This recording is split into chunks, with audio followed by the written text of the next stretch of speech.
our boys were trapped up in that aerial lift in the platform 120 feet up in the air and unable to descend. How are we going to play out how I think that this actually happened, which involves necessarily saying my poor guys didn't know what they were doing. Welcome to Just Verdicts with your host, Brendan Lupetin, a podcast dedicated to the pursuit of just verdicts for just cases. Join us for in-depth interviews and discussions of cutting-edge trial strategies that will give you the keys to conquering the courtroom. Produced and powered by LawPods.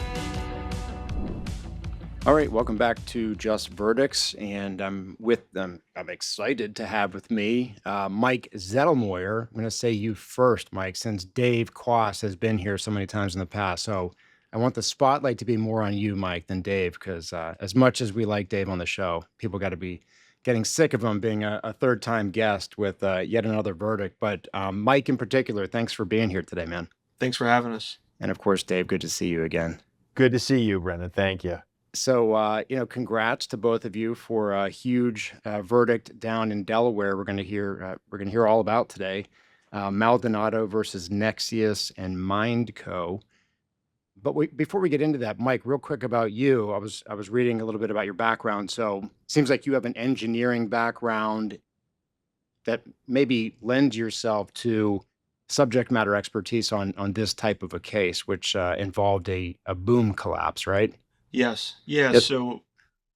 So I guess it started as a kid. My dad was a physics teacher, and I was always interested in science, and that led me to two engineering degrees, and I worked for an engineering firm before going back to school, got my law degree, and then spent a decade representing engineers and architects, defending them in a variety of matters, including personal injury, before then seeing the light and being pulled away to join Dave Kwass here at Salts Mangaluzzi. So it's been fun getting to use that background and skill set for the kind of cases we handle. Was there a particular case, or was it just kind of a critical mass of cases adding up that caused you to, quote, see the light and want to switch over to the plaintiff side? No, I mean, I think I always wanted to make that pivot at some point, someday.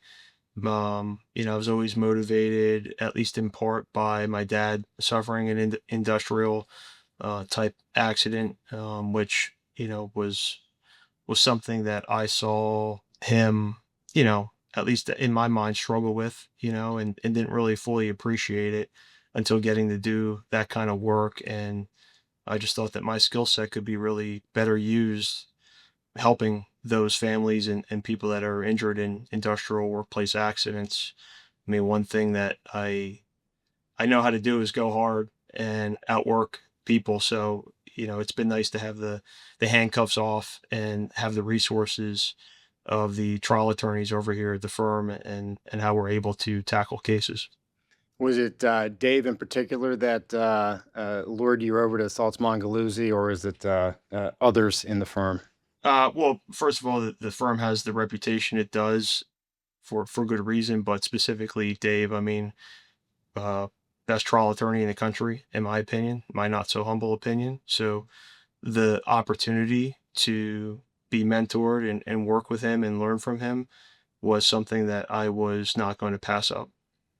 Now, with that, labeling, Dave, I can understand why you were telling me ahead of time that, Mike is the best trial partner that you've ever had to go in and try cases with. So, as I was saying beforehand, clearly you guys have turned into a dynamic duo here.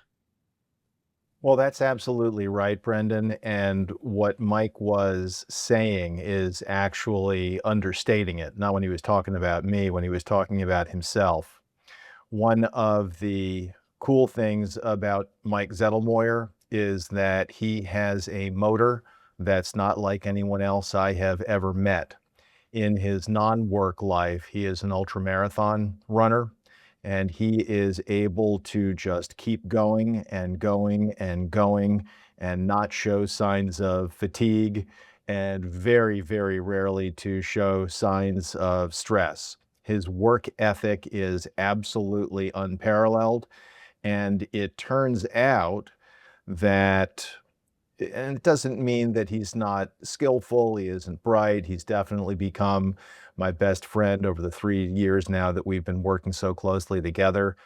But what Mike brought to the case was, even though there were local Delaware lawyers in the case, it was very, very soon into the trial that Judge Jones began to look to Mike for the answers and look to Mike for wanting to understand where things stood on various issues.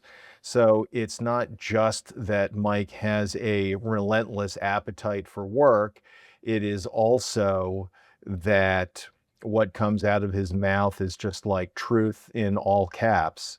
And it did not take long before Judge Jones was literally looking to Mike when he had questions about various issues. And in fact, Judge Jones several times on the record complimented Mike on how hard he was working, how diligent he was, how prepared he was, and how he was helping to make the trial go smoothly for everyone, including the judge and his staff, and including the jury. Mike, I was reading that what Dave just mentioned, that in addition to your work ethic, you're ultra marathoner, and just to get a touch introspective, do you have a sense on what your driver is for that level of as you said, going hard, whether it be ultra marathoning or here working up cases, trying cases? I just think you're either doing something or you're not, right? And whatever's in front of me, I try to give it my full attention and tackle it to the best of my ability. With respect to ultra running, that really kind of just started from a sense of a place of curiosity and wanting to explore and experience new things, and try to really find out more about yourself, right? And in order to do that, you have to embrace uncertainty and discomfort. And I think those are characteristics that great trial attorneys share, because a trial is nothing but hard work and embracing uncertainty, and learning how to troubleshoot, which is essentially what happens during a 100-mile race. Now, how many trials have you guys tried together? Is it 4 or 5, Mike? We are 4 now. Yeah. Yeah. And it's not all, glorious. We get to come on Just Verdicts and crow about how we did. We've come in second also. And it's the kind of thing that you remember and that you hate, right? I mean, it's like, you've, as much as we love winning, we hate to lose. And it's really, really, really difficult when that does happen. But it's nice when it all comes together.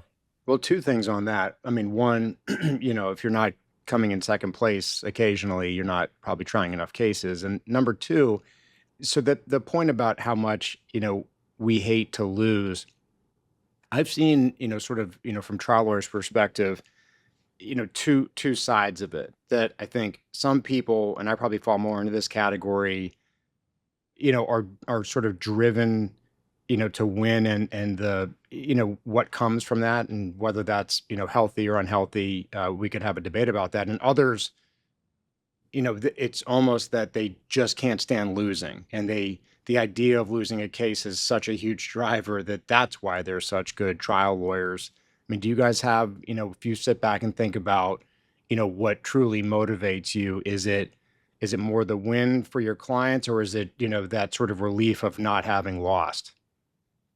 I'm definitely in the latter camp. I'm definitely the hate to lose guy. Mike, how do you think of that? Yeah, I mean, I actually think that I'm probably more of the former, right? I mean, the thing that would eat me alive is not having done everything I felt like I could possibly do. And then beyond that, there's nothing more. It's not in my control at that point, right? The outcome is the outcome. We don't create the facts. We try to use them as best we can and argue those facts and put on a great trial. But so long as I feel like I've given it my everything, I'm pretty satisfied. Yeah, I think that process over product, as sort of Nick Saban talks about, and lots of other people, and maybe also that the journey is better than the destination as a trial lawyer kind of fits in there. So let's talk about the case a little bit, or a lot bit. So terrible case, crazy scenario in that your clients, there were these two young men, were they brothers? Yeah. Why don't you guys tell us a little bit about the Maldonado brothers and, sort of their background and then what got them into this precarious situation in the first place? Go ahead, Mike. Okay. So yeah, Bryan and Jovan brothers. Birthday of Brian's birthday was the November 2nd, which was also the date of the tip over and his death.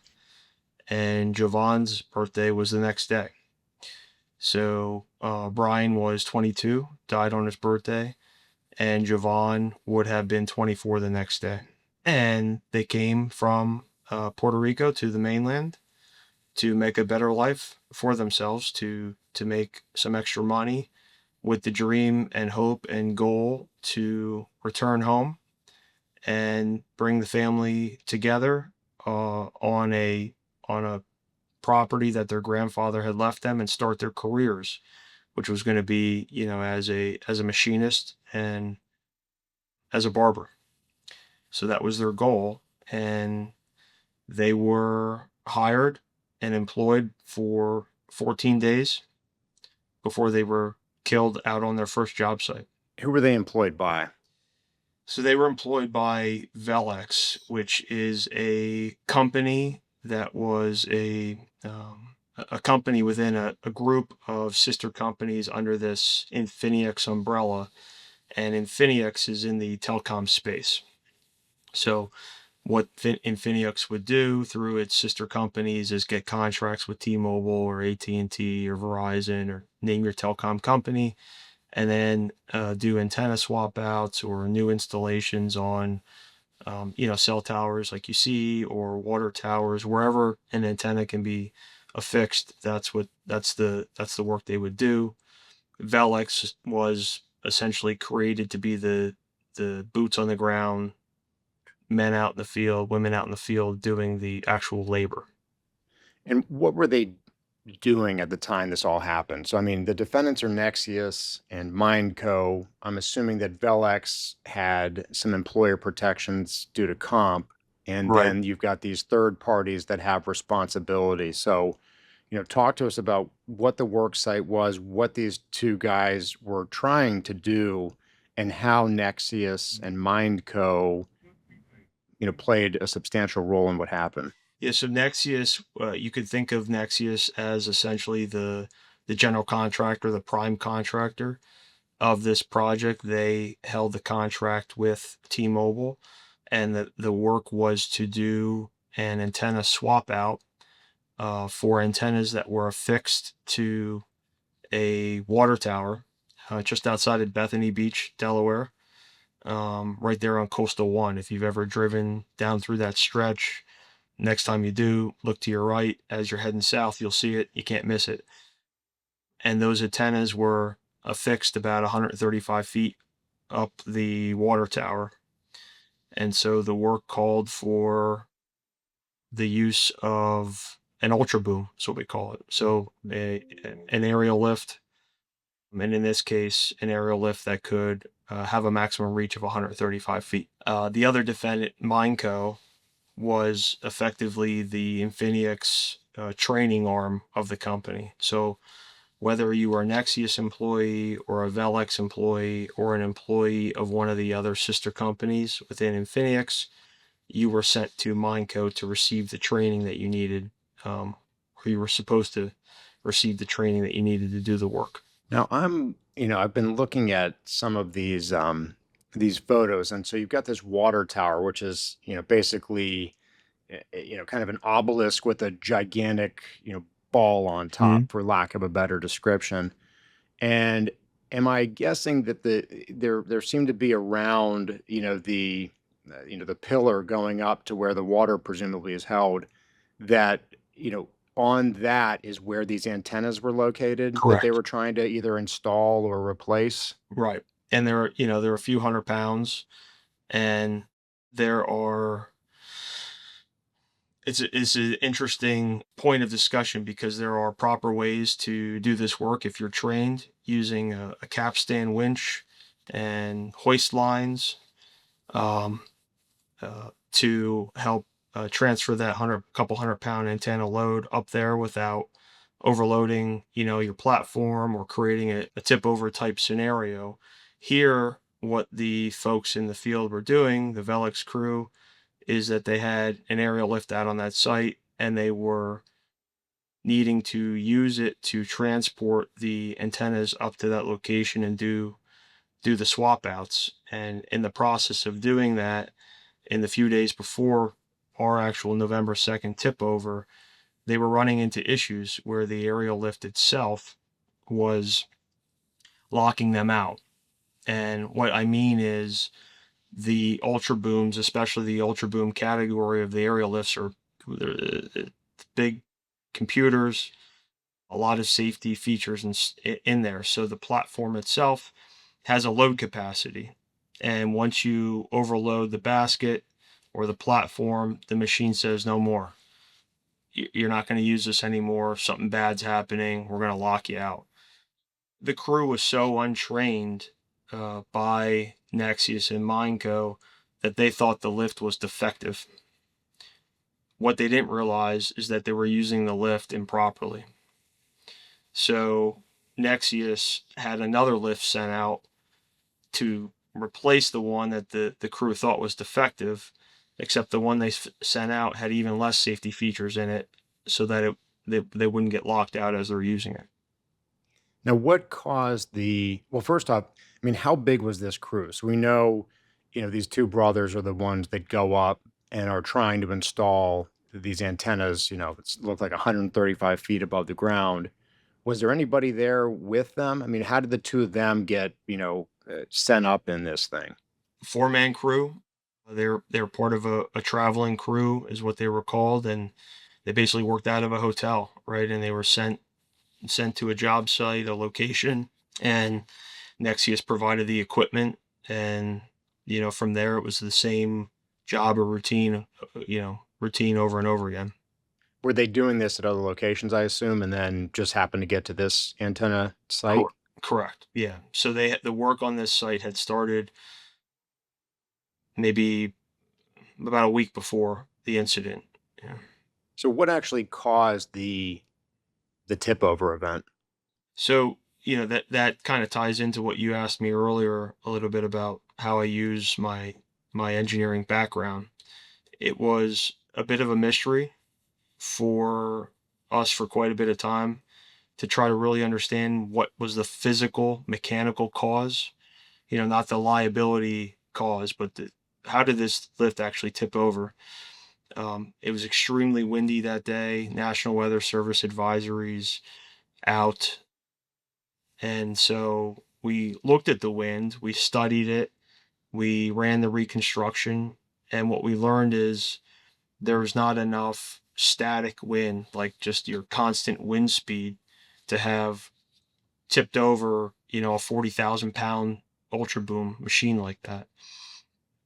So in conversations with our engineering team, we started thinking about, if you ever seen the Tacoma Narrows bridge, the classic Is that the one like wobbling? frequency wobbly bridge from Washington. Yeah. From years and years and years ago, we thought, well, maybe that's what's going on here with gusting, and you get an amplification, to the aerial lift itself. And the best way to think about it is, and this is how it was explained to the jury at trial, is pushing a kid on a swing, and if you do that in rhythm, kid goes higher and higher and higher and higher until you get enough movement, and then you get tip over where there's no point of return.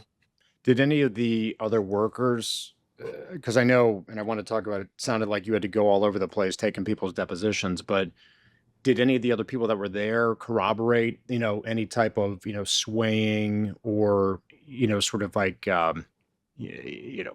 additive type force adding to this thing?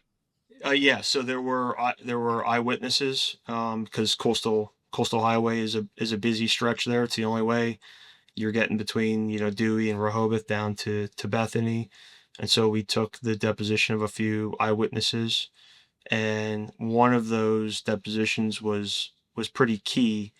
It was a guy by the name of Jeff Keating, and he described in detail what he observed in terms of the swaying of the aerial lift back and forth,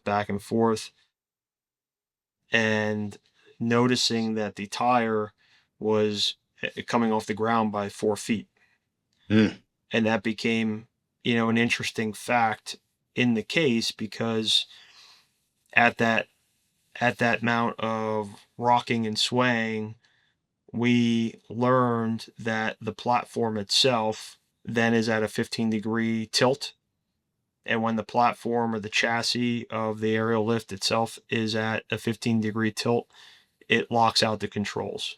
So our boys were in a position trapped up in that aerial lift in the platform 120 feet up in the air and unable to descend because the machine had locked them out at that point too, recognizing they're in a state of great instability. Is there a potential design defect there? Because that seems kind of like a bizarre feature to have that, if you have the boom and it's up and it's swaying and the thing's rocking over, you'd think that's when you'd want to have it set up that it would come down, not lock people out. The issue really is a lack of training because you can descend at that point if you know what you're doing, if you're properly trained. But if you're untrained, then what you see, what you perceive is the controls aren't working, right? And you mentioned that these poor guys had been in the employ of the employer for 14 days prior to this? And I'm assuming that Nexius or Mindco at least should have or did have, some degree of knowledge of probably how inexperienced or new these guys were on this project.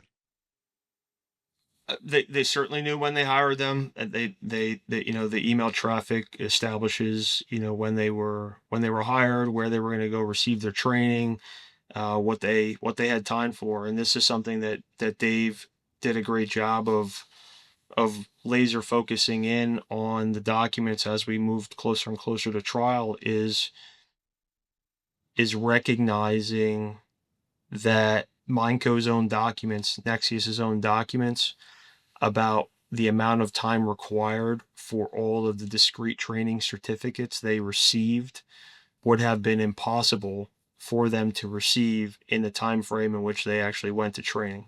So let's say the totality of their certificates that they received, that they're training in RF awareness and capstan, a hoist and rigging, it would have required like 4.5 days worth of training, and they were sent to training for at most 3, probably 2 days. So how did the lack of training, so I mean, walk us through your argument as far as, how does the lack of training, and why was it lack of training by Nexius or Mindco versus the employer that, why did they have that responsibility? I mean, how did you explain that to the jury? And, not to give you a hard time, but 3 days versus 4 days of training, doesn't bowl me over. How did you make that have greater impact with the jury? So I'll tee this up and then let Dave knock it out. So it's not training generic, right? It is the necessary and specific training that is so critical when using one of these aerial lifts. One of the things that I have done, and we may have talked about this before, Brendan, but one of the ways in which I make other plaintiff lawyers uncomfortable in how I handle these cases is that I am loud and proud about all the operational mistakes that my clients made. I think there is an instinct on our side to be looking for ways in which our client's conduct was reasonable, because we're always concerned with the possibility that our clients will either be found to be contributorily or comparatively negligent. I don't think that is what is actually going on. In the same way that it can be difficult for people to perhaps understand that not all times when a vehicle doesn't come as quickly to a stop as it should, it's not necessarily a brake failure. With these types of machines, training and experience are absolutely essential in order to not just know how to operate, but as Mike said, the important thing is to know what it is the machine is saying when the machine gives you feedback. One of the defenses here, one of the key defenses, was that, yeah, Nexius Solutions was the provider of the lift. Yeah, Mindco was supposed to be doing safety training. Maybe we didn't have time to get all the safety training done because we had to get guys out into the field. But for crying out loud, their employer, Velex, under OSHA, is responsible for their safety. Velex, of course, is a immune party. So the focus was always on Velex. Velex was in control. Velex was the employer on the job site. Nobody from Nexius Solutions was on the job site. Nobody from Mindco was on the job site. Everything is Velex. And not for nothing, the foreman on this crew was evidently a certified aerial lift operator. So how are we going to do to play out how I think that this actually happened, which involves necessarily saying, my poor guys didn't know what they were doing. They made mistake after mistake. And if we look at the records from the rental before this boom, as Mike said, what it showed, and the United Rentals service tech, bless his heart, did a fantastic job of saying these guys don't know what they're doing. They think the machine is broken, and all that's happening is the machine doesn't like the way in which they're trying to interact with it. Specifically, they're overloading the machine because they're carrying the antennas instead of having the antennas winched up and winched down.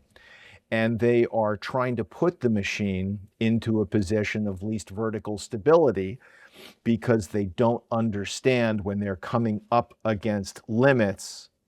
They keep trying to make the machine do what they want it to do. The machine is saying, no, I won't go. And they think the machine is broken, not understanding the machine is giving them important feedback, which is, I'm not going to let you get into an unsafe position. So the focus that I generally have in these cases is to demonstrate how important training is, how important experience is, and then not be afraid to say, and here's the problem, my clients didn't have that training. My clients didn't have that knowledge. And so one of the ways in which we focused this was saying, even the guy, the foreman, that Mindco had evidently trained and certified, clearly didn't know what he was doing. And we proved that with the records of the prior rental. The other thing that we did was, as Mike mentioned, to focus on the idea that because at 4 o'clock in the morning, the National Weather Service issued a wind advisory for the day, anticipating winds, wind gusts up to 45 miles per hour, that alone says no aerial work today. You do not pass go. You do not collect $200. It's over. 4 o'clock in the morning, when the National Weather Service issues the weather advisory, the wind advisory, saying winds up to 45 miles per hour are anticipated, it's over. You're grounded. You have to be, because the manual says if winds may exceed 28 miles per hour, you may not raise the boom, period. They knew it at, so management knew it at 4 o'clock in the morning.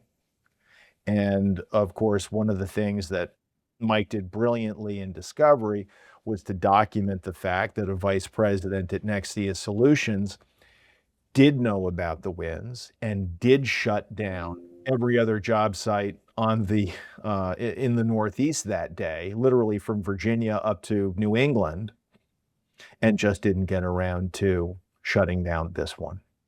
Mike, why don't you talk about that for a second? Because I read that in one of the articles about your verdict, that, and then, maybe Dave or either of you can talk about, how you took this fact and processed it through focus groups to kind of help figure out the best frame for your case. But you knew that there was this wind advisory, and clearly you guys had figured out that at the wind speeds that they were predicting, that was above what the manual, I'm assuming the boom manual, said was, safe or prohibited operation, depending on the wind speed. So, I guess, how did you get, were most people just kind of scratching their head? No, I don't know. I didn't know that. How did you get to the point where you actually got somebody of significance, to admit to that?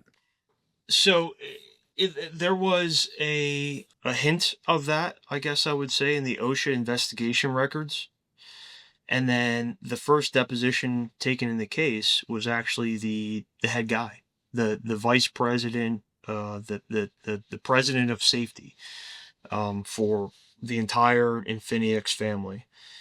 And sure enough, he said that he laid out the different regions for where operations were occurring, and he told us that Alan Frazier, the assistant vice president, shut down aerial lift work in a variety of regions up and down the Northeast, except for this area, right? So, all right, great. That's one guy's testimony, and it's not like there was an email confirming that here. There wasn't a memo, there wasn't a Teams message, there was nothing. It was just Dave Hall's word. So every deposition, that forward, obviously that's something you touch, right? And people either knew or confirmed that that's what occurred. Until we get to the guy who reports to Alan Frazier, Jason Alves, and he is effectively running the office out of which this work occurred. And Jason Alves tells us absolutely not, that the job site was already shut down before the tip over. I got the message. Everyone got the message. I don't know what Alan Frazier was talking about. So you had two guys pointing the fingers at each other, nobody taking accountability for that. And the thing that we learned in our focus group work was that the prospective jurors, the model jurors, absolutely hated the fact that the corporation had shut down all aerial lift work before the incident, just not this region, despite having that knowledge. Mike, was there any explanation why this particular area was not shut down when all the other locations along the eastern seaboard were?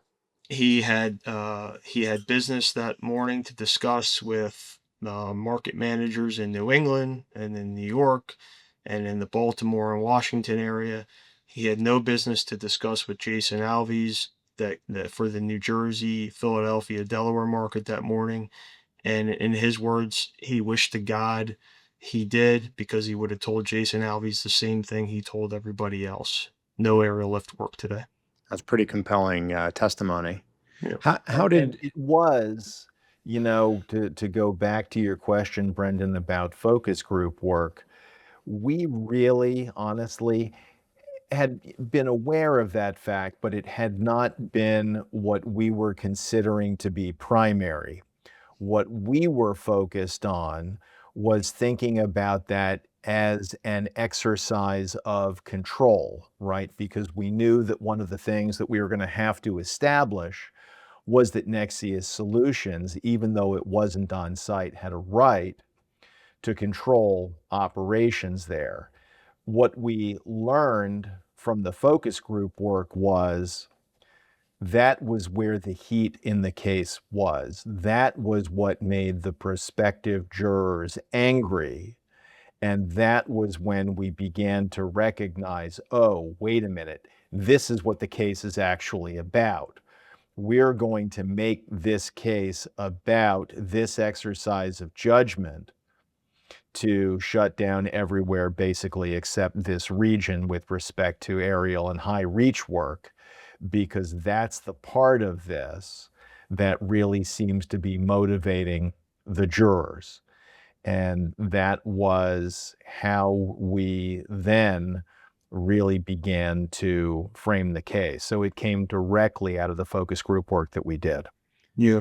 how did you guys deal with that sort of incongruity of the two people pointing fingers at each other? One saying, we never told them, and that's why the work site wasn't shut down, versus the other gentleman you mentioned who said, oh no, we did shut this. We did shut it down. I don't know what he was talking about. Did they just disregard that person because clearly these guys were still working? I think Dave probably did that as direct and specific as possible in rebuttal, right? That is, if you think that this job site was actually shut down before the tip over and Jason Alves had received a message, an email like that, don't you think they'd be waving it all over around this courtroom, this week? And there was nothing to support his position. Nobody else would corroborate that. There was no documents, no nothing. Correct. I mean, do you think that was, I mean, I know you're speculating, but was that a self-preservation for him? Or did you think it was more because he's later down the line and maybe that would have been somewhat more helpful testimony, or who knows? Well, I do have a view about that, because and it related to a discovery that Mike made only relatively shortly before trial. We had audio of the police interviews of the crew, which of course had to be translated from Spanish, right? So the police that respond are interviewing the crew, and they have a Spanish interpreter with them. And amazingly, lo and behold, the two surviving crew members, immediately after this occurs, as the police are interviewing them, each identifies Jason Alves as being their big boss.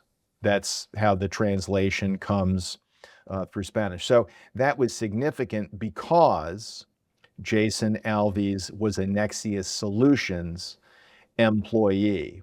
And so what we put together was a kind of armchair psychology explanation for why Jason Alves so needed to remember these events as though the shutdown of the work on the East Coast and at this job site came before the tip over as opposed to after. He felt responsible and literally was unable to process this and remember it in any way other than a way that protected him from responsibility, because the crew itself, they weren't pointing to anybody from Velex as being their big boss. They were saying that this guy, Jason Alves from Nexius Solutions, was their big boss.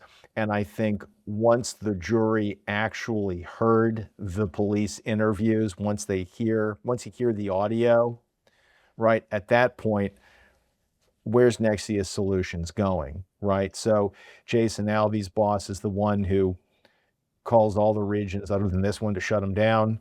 Jason Alvey's is the guy who can't even come clean about his responsibility here, but the workers at the site in the immediate aftermath of the tip over are identifying him as the big boss. That was very, very powerful, and it needed to be, because the defense of the case, in addition to, once they sort of lost the control issue, once they could no longer say, yeah, Nexius Solutions really didn't have control over the site, then the next thing you go to is the boys were contributorily reckless. And that really was Mike's issue. Yeah, and that really arises, right, because it's not like the defendants didn't take the position that this job site was shut down before the tip over. They adopted the assistant vice president Alan Frazier position that job sites other than this region were shut down. Instead, what they argued, right, was the wind was so extreme, it was so obvious that nobody needed to be told to not perform airlift work that day. And that was a segue into trying to argue for contributory recklessness, which is something that exists in Delaware. It's the first time that I've experienced it. I think it's the first time that Dave's really seen it come up as well in a case, and it found its way as the first question on the verdict sheet. Right. So, I mean, it becomes this massive problem. So on the plaintiff side, we're all kind of familiar with Section 500 of the restatement second of torts. And Section 500 is the standard for recklessness that we use when arguing in favor of punitive damages, that a defendant ought to be assessed, or at least there ought to be discovery for punitive damages. Well, there's a counterpart that I had never read or heard of before, which is Section 503 of the restatement second of torts, and that is contributory recklessness. That is the idea that what plaintiff did was so crazy, so extraordinary, so unbelievably reckless, with knowing disregard of their own safety, that plaintiff doesn't get to recover. And one of the things that, when you think about it that way, I mean, we argued like heck against it, but Judge Jones wound up putting that question first on both verdict sheets, on the verdict sheets for both boys. So if the juries had answered the question, do you find Bryan or Jovan Maldonado to have been contributorily reckless, then they never deliberate on the negligence of the defendants or causation or damages. It's game, set, match. That's where it is over. And Mike made, at the close of the defense case, a brilliant, impassioned, thoughtful, really credible argument for a directed verdict on that affirmative defense. And the judge thought about it, mulled and hemmed and hawed and complimented Mike on the excellent argument, and denied his motion for non-suit and put the damn question at the top of both verdict forms, which wound up taking years off of our life. You want to tell the story of the verdict day itself, Mike? Yeah, you tell it, Dave. Please tell it. So on that last day of trial, Brendan, we had gotten the case with instructions and closings. We got it to the jury just before 11:30. And then we were excused to go have lunch. We knew the jury was going to have lunch. So we went back to our co-counsel's office with our clients, hung out, ate, talked, yada, yada. Well, we get a call just after 2 o'clock. The jury has an issue, so we trudge back down to the court. Jury comes in and they have two questions. One was, could they have more information about the legal standard for contributory recklessness? Oof. The second was, can we have a legal dictionary? So we were thinking, oh boy, this ain't good. They deliberated for several hours and they haven't gotten past question 1 on either verdict form. So ultimately, the judge says, yeah, this is all the information about contributory recklessness that I can give you. I've instructed you on the legal standard. I've given you a copy of the jury instructions to take back into the jury deliberation room. There's nothing more I can tell you, and I'm not going to give you a legal dictionary to start looking stuff up at this stage. So the judge basically told them no. They go back into deliberations a little after 2:30 that afternoon. We get a call at 3:40. The jury has a verdict. Oof. Wow. And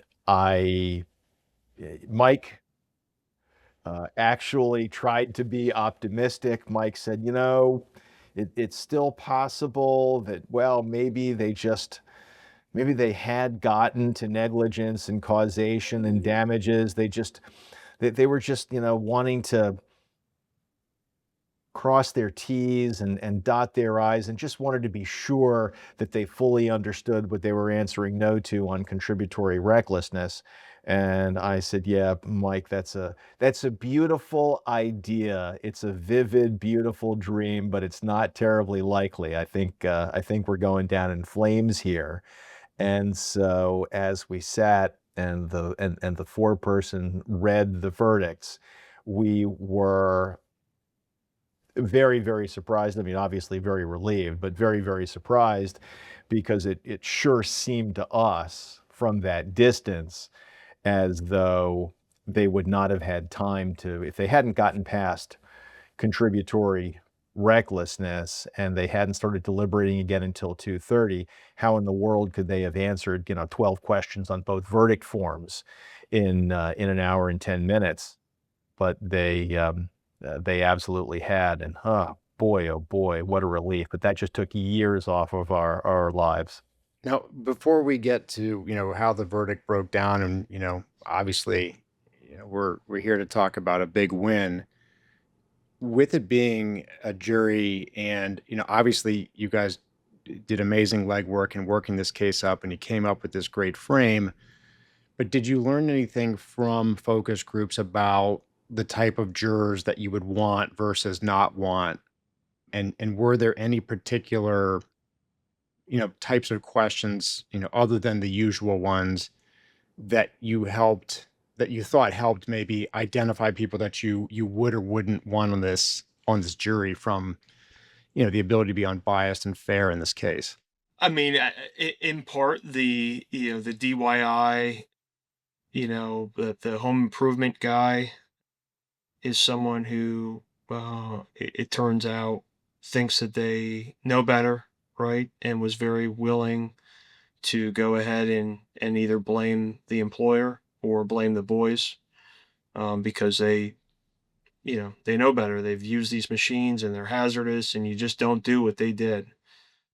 So that was certainly someone we needed to be mindful of. What kind of person would be that would fall into that, DIY type scenario? Is it like a laborer or somebody that, does this kind of work or is, confined by OSHA regularly themselves? Like who were the people that you thought would fall into that mold of people you wouldn't probably want on this jury?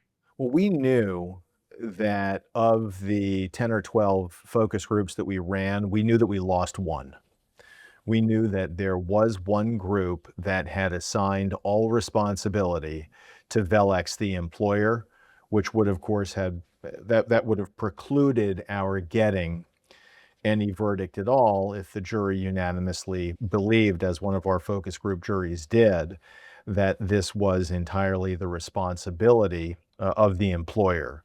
And so we were on the hunt for white males between mid-40s and mid-60s with perhaps some technical knowledge and background, perhaps weekend tinkerers and builders of things, perhaps small business owners.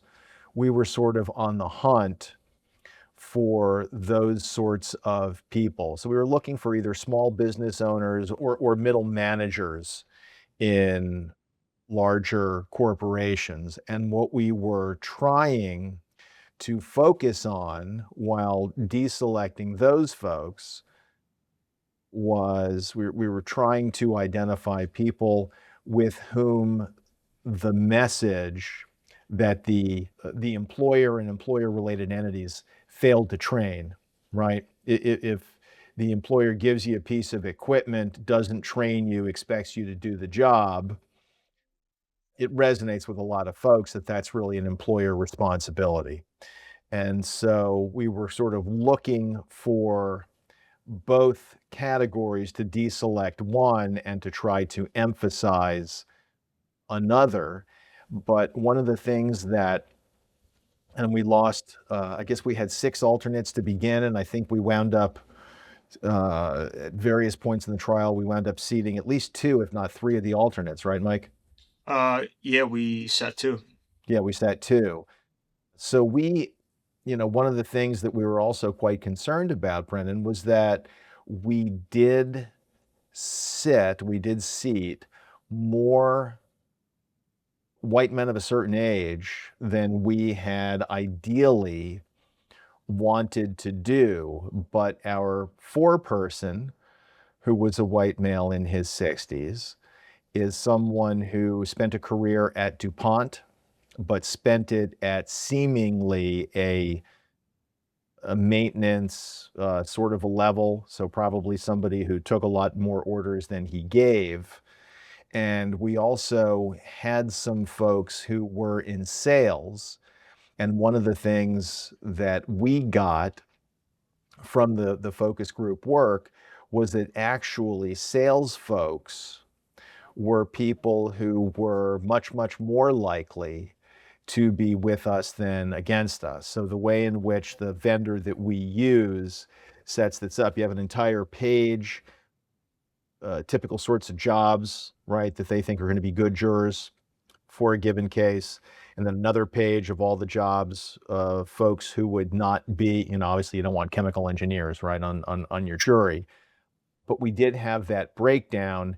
And then we also, because we had a jury that said employer 100% responsibility, we were able to get from our vendor information about that jury and about the leader of that jury. And it helped us to deselect some of the people that we wanted to deselect.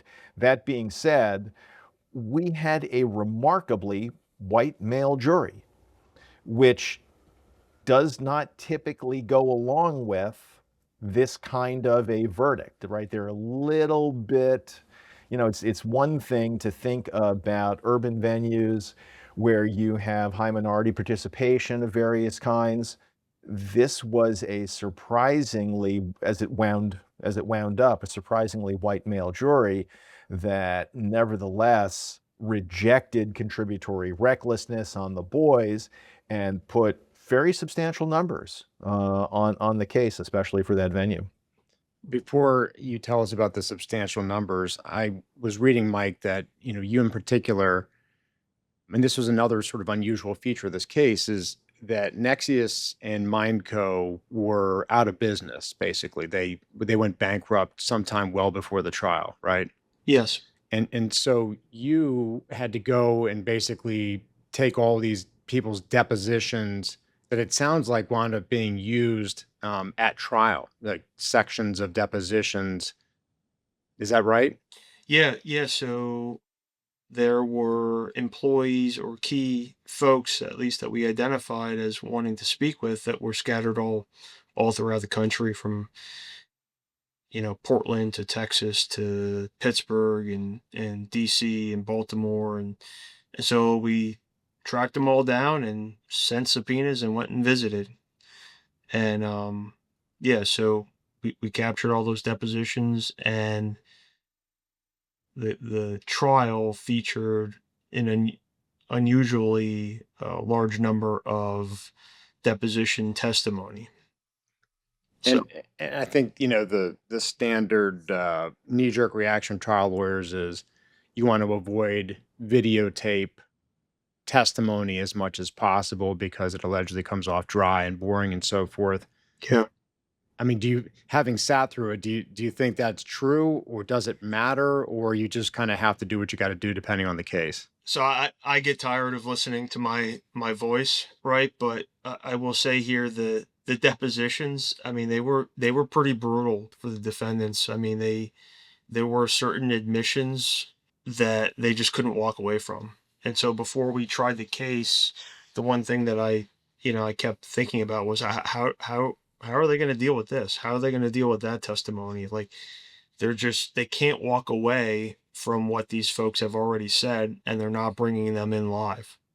So, I think there's a balance to strike, and you want to be selective with how much attention you think you're actually going to get from jurors. But it's kind of nice when it's already captured. You know what it is. It helps set you up for your non-suit argument, and you have the words there right on the screen. And the jurors were attentive. We watched them. They were attentive. They were taking notes. So it's always nice to look over, and you have that one or two key admissions you hope they get, and you see them writing it down. Well, And did you guys, designate sections of it, defense would designate, and then you would just play each one in total with the requested sections of each? correct. Gotcha. Yeah. Well, I mean, I like that the control factor, because then you don't have to worry about scheduling, making sure that they're there, they're going to arrive on time. Then you also don't have to worry about surprise testimony, change testimony, the variety of different things. So I've always kind of felt like it's not just an automatic that live is better. I think there are some circumstances just from, just the logistical portion of trial where having a lot of stuff in the can be very beneficial. Plus, it gives you that ability to kind of plug and play. When's our live expert coming in? When's this live person coming in, and so forth?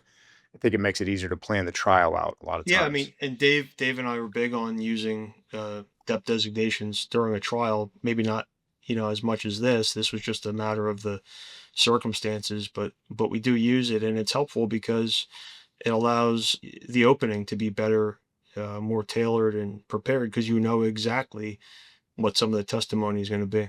Yeah, you guys? I was Sorry, going to Dave, go ahead. comment on that too. Is one of the things that began to happen even in the first day of trial, and certainly into the second day, was that all the things that I had told the jury certain witnesses were going to say, they were then saying, and it seemed to me as though there was a real credibility boost, because so many of the things that we had said in opening were now coming to be, whereas I think that the defense lawyers, to a certain extent, at times maybe overpromised and under-delivered with respect to their openings. I mean, it was a very, very cordial, very civil, good trial experience. Nobody was needlessly obstreperous or obstructive. But if not that the defense lawyers want any advice from me, but one of the things I think is so important is to be able as an advocate to keep your promises. And if you say something in the opening, you better be prepared to back it up. So having the case largely in the can did, I think, help with that. It helped us to build credibility from the beginning. The other thing, just as a matter of, the grind of trial, is it's nice when you are literally able to write your opposition to motion for non-suit and your closing before the case begins, which is not always necessarily the case. So it did help in terms of the preparation in that way. But yeah, like you, Brendan, it's the control element more than anything else that I just love about having a lot of testimony in the can. Would the jurors have said that it was boring? Yeah, I think probably true, but they paid enough attention to it to get from it what they needed to get. And it also, when we did have live witnesses, I think it kind of helped to sort of heighten the interest in the, oh, thank God we have a live witness right now.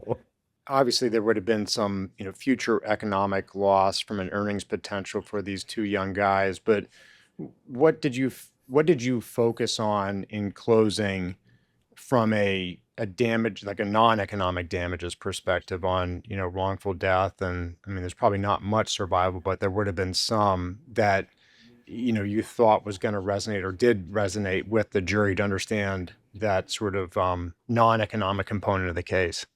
Well, as you know, and we've talked about a couple of times now, I am very orthodox in using David Ball Damages second edition. And so the focus was on the greatest losses in the case, the human losses. And what we specifically did was to have each of the boys' parents tell a story in their examinations, which wound up being, I mean, fairly short. But the way that we framed it was first Joaquin, their father, saying, I was raised in Puerto Rico to believe that work is the most important thing. And what I regret the most about what has happened is that the boys asked me to go to dinner with them the night before they were leaving for the mainland. And I told them that unfortunately I would have to work, but that we would FaceTime once they got there and they would be back soon and we would be together. And so Joaquin said, because I was so insistent on going to work that night, I didn't get to spend that last night with my boys, and I never got to say goodbye. What Vanessa, their mom, talked about was that because the boys died on Brian's birthday, and Jovan would have been the following day, as Mike said, turning 24. Now what they do is celebrate the birthdays and the anniversary of the boy's death at the same time. So they literally, Vanessa said, I literally bake and bring birthday cake to the cemetery and visit their gravestones with their birthday cakes on the anniversary of their birthday and their deaths. And so we used those two stories to stand for the entirety of their human losses, and that was something that seemed to resonate, again, based on the awards that the jury made. So what did the verdict wind up being? I mean, obviously combined for these two young men. Mike the engineer is gonna give you the precise answer to that question. Okay. Yeah. So it was 65% to Nexius, 30% to Mineco, and then 5% for Bryan, and then you had a mirrored verdict sheet for Jovan. And then what happened is you have different categories of damages that included the mental anguish for each parent, for each boy, which was the jury awarded $2.5 million for each parent for each boy.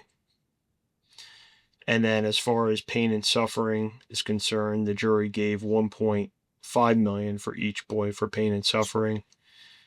And then they effectively, as best I can tell, they took their hourly wage and multiplied it by their life expectancies and awarded them those economic damages, which was, about $2 million for each boy. And then the jury gave another $500,000 for the financial support that they believed each boy would have provided the families as well over the course of their lifetime. So total was like 18 million and change, right? Yes, 18,200,000 change. Yes. Did the family feel, I don't even know what the term would be, vindicated or relieved, or how did they respond to such an amazing verdict? Relieved, it would be a great word. I mean, it was very stressful and hard on this family, especially just the loss alone, combined with, not spending a lot of time in the mainland. They don't speak English, a very unfamiliar process. And the one thing that Vanessa told us repeatedly throughout this process is that she had to bring this lawsuit because the boys can't defend themselves. And she was very concerned and emotional, rightfully so, at the amount of finger pointing at the boys. So I think they felt vindicated. They felt like they did right by the boys, defended them, and they felt relieved that the whole process is over. And I Amazing. think that sense of their feeling like foreigners to the process, had kind of an interesting parallel. There was a shocking number of our focus group jurors who wanted to know, understanding that the boys were from Puerto Rico, wanted to know if the boys were here in the U.S. legally, right? Which is, hello, they're U.S. citizens. Yeah. So this is not the first time that Mike and I have represented folks from Puerto Rico, and I do this shtick with bringing that out in direct examination, that they, just like us, when they went to elementary school, they would stand at during homeroom and put their right hands over their hearts and recite the Pledge of Allegiance, because it's incredible, but a lot of people don't recognize that Puerto Ricans are in fact U.S. citizens, though they are U.S. citizens with limitations of rights. They don't, for example, get to vote for the U.S. president. So that was also one of the factors and one of the things that we had to make sure, again, coming out of the focus group work, that we were addressed. We had to make sure that everyone knew their geography and politics, and knew that Puerto Rican citizens are U.S. citizens. I think that's one of the many great things of focus groups is, you'll identify these little mini landmines and you can address it in, one or two questions, or sometimes just, a passing comment and opening, and it completely diffuses that issue, that without the focus group, you might, assume everybody knows about, how, citizenship works between Puerto Rico and the United States. But I think that's just yet another great example of the power of focus groups. And one of the things, and I just have to say this, one of the things that I love about the verdict is that, during the trial, what we heard from some of our colleagues down there in the Delaware bar was that the verdict that Dave and I had down in Delaware last summer, the conversation was, is Delaware really changing? What is this verdict? Is this a harbinger of things to come, or was that just a one-off, right? So, I don't know. We don't know, right? And then this happens, and I'm not sure it answered their question. I don't know if things are changing in Delaware, or if it's, this, to your work, to how you put it, Brendan, the dynamic duo. Yeah, I mean, it certainly speaks to the two of you for sure. And I think it also shows, at least it gives people hope about, sort of like the first person that broke the 4-minute mile. It shows you that it can be done. And, that's very inspiring for others. So I think it's a combination of you guys kicking butt, but also showing other lawyers in that jurisdiction that it can be done. So kudos to both of you, Mike Zettlemoyer, Dave Kwass. Mike, I'm glad that Dave allowed you to get on and toot your horn a little bit this time as well. He didn't hog the spotlight, but it was great to have you guys on here. These two super lawyers are from Saltz, Mongaluzzi, Barrett, and Bendesky. Probably hear about more of their verdicts in the future, but both of you, Mike, Dave, thanks for being here today. Brendan, thanks so much. Thanks for having us. Yes, thank you. It was a pleasure. You got it. If you enjoy the show, please subscribe to the Just Verdicts podcast on your favorite platform and consider leaving a review.